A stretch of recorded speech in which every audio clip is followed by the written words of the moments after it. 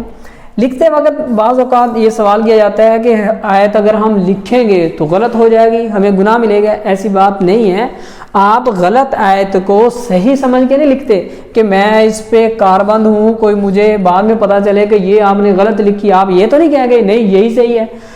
آپ نے سوال لکھنا ہوتا ہے، سوال کے اندر غلطی بھی ہو سکتی ہے، صحیح بھی ہو سکتی ہے۔ اگر آپ کو ڈاؤٹ ہے یا آپ کہتے ہیں یہ میرے خیال میں ٹھیک لگتی ہے تو آپ لکھ دیں، اس کا گناہ نہیں ملے گا، صحیح ہو یا غلط ہو یہ علیحدہ ہے مسئلہ، لیکن اس کا گناہ نہیں ملے گا۔ اسی طرح حدیث کے اندر آپ کو اگر یقین ہے کہ آپ صحیح لکھ لیں گے تو لکھ دیں، تو اس میں نہ جائیں کہ آپ کو گناہ ملے گا۔ اور تیسری چیز کا اضافہ یہ کریں کہ اشعار، مہذب اشعار ہوں وہ لکھ دیں، علامہ اقبال کی ہو، کوئی اور ہو، یا اپنی طرف سے اگر آپ اتنے بڑے شاعر ہیں یا لکھ سکتے ہیں، کوئی پہلے سے اشعار یاد ہیں جو اس سے مطابقت رکھتے ہوں تو ان کو لکھ دیں۔ اشعار لکھنے کے ذریعے یہ کچھ چیزیں ایسی ہیں، ایکسٹرا پوائنٹس، آیات، حدیث، اشعار، اور ایک تیسری چیز کسی کتاب کا حوالہ دیں کہ آپ نے یہ جو پڑھا ہے فلاں تفسیر میں پڑھ لیا، فلاں حدیث کی کتاب میں پڑھ لیا، یا امام بخاری نے یہ لکھا ہے، یا تفسیر مظہری میں کوئی کتاب، اس کا حوالہ دے دیں۔ اور اس سے ایک بڑی چیز یہ ہوتی ہے کہ آپ کتاب کا بھی حوالہ دیں اور صاف یہ لکھ دیں کہ فلاں صفحے پہ، تو فلاں صفحے پہ ظاہری بات ہے جس نے چیک کرنے اس کو پتہ تو نہیں، لیکن اس میں بددیانتی نہیں کرنی چاہیے۔ اگر آپ کو پتہ ہے پہلے یاد تھا، غلط لکھ دیں کوئی مسئلہ نہیں، جان بوجھ کر نہیں لکھنا چاہیے۔ اگر یہ بھی لکھ دیں، کتاب بھی لکھ دیں کہ یہ حوالہ یا آیت فلاں کتاب میں لکھی ہے، امام بخاری نے نقل کی ہے، فلاں صفحے پہ آ رہا ہے، یہ ایسی چیزیں ہیں۔ اس میں مواد اگر آپ کا 4 صفحات ہوں یا 4 صفحات سے کچھ کم بھی ہو، لیکن یہ ساری خصوصیات اگر آپ نے جمع کر دی تو پھر آپ کا ایک نمبر بھی وہ کسی صورت میں نہیں کاٹ سکتا۔